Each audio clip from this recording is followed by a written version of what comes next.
Top Democrats are now signaling they're open to some kind of enhanced physical barrier along the southern border, raising chances for a spending deal to avert another government shutdown next week.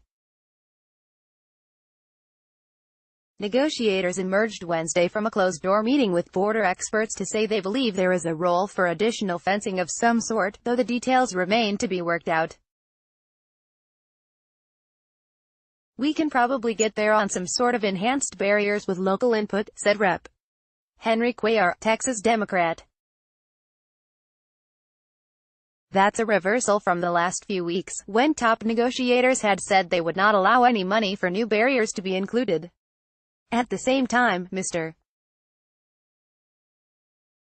Cuellar said there's no way he would support the White House's full request for $5.7 billion to construct 230 additional miles of a U.S.-Mexico border wall. Enhanced barriers, we can talk about that. We can talk about the 300 miles of vehicle barriers, put something stronger on that, he said. Negotiators on the 17-member committee working on a Homeland Security spending bill said the briefing wasn't a game-changer, but that it was useful to hear directly from experts that a comprehensive approach to secure the border includes physical barriers, technology and proper personnel. Democrats who are more interested in stopping illegal drugs than illegal immigration said their focus is still on adding new technology to the border crossings, which is where most hard drugs transit. "It was clear to me and clear to most of us the highest priority is technology, get it in place at ports of entry," said Sen. Richard Durbin, Illinois Democrat. "We can talk about barriers, fences, personnel beyond that, but let's do what's right to stop this drug epidemic in America." Republican negotiators who attended the briefing said the officials were clear in advocating for a comprehensive three-legged approach involving barriers, technology and personnel. "A really important point was that barriers are needed to direct a lot of this traffic to the ports of entry because they're so successful there at the ports," said Rep. Tom Graves, Georgia Republican. "So that's a very important component to this entire process and discussion that was pointed out today." Negotiators say they're trying to strike a deal by the end of the week to give the House and the Senate time to jump through procedural hoops and send something to President Trump's desk by February 15, the next funding deadline. "I would say, we've got a much better chance today than we had Monday to reach some kind of resolution to this," said Senate Appropriations Committee Chairman Richard Shelby, Alabama Republican.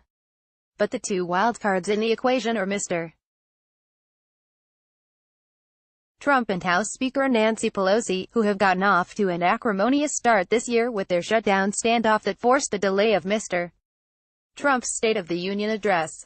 Mrs. Pelosi, California Democrat, said she's indicated to Mr. Shelby that she won't interfere with the conference committee working on a deal, and she hopes the White House does the same. "Left to their own devices, if they have a bipartisan agreement, I will support it," Mrs. Pelosi said Wednesday, after flatly declaring last week there would be no wall money in the package. Mr. Trump may be a tougher sell. Senators thought they had a short-term spending deal late last year and thought they had the White House's blessing, but the president withdrew support in the final days over his border wall demand, sending the government careening into the 35-day partial shutdown.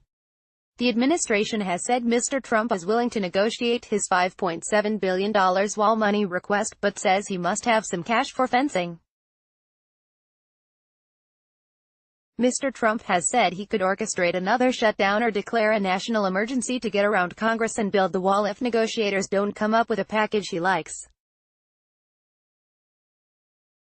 Another wrinkle came late Wednesday when the Congressional Hispanic Caucus, comprised of Democrats, released a letter urging the negotiators to reject anything that could be seen as boosting Mr. Trump's anti-immigrant agenda. That means resisting any new wall money, as well as refusing to approve the president's request for more detention beds to hold immigrants awaiting deportation. Border walls and the associated hyper-militarization of the border region don't make us safer, the Hispanic Caucus said. The Washington Times welcomes your comments on Spot.im, our third-party provider. Please read our comment policy before commenting.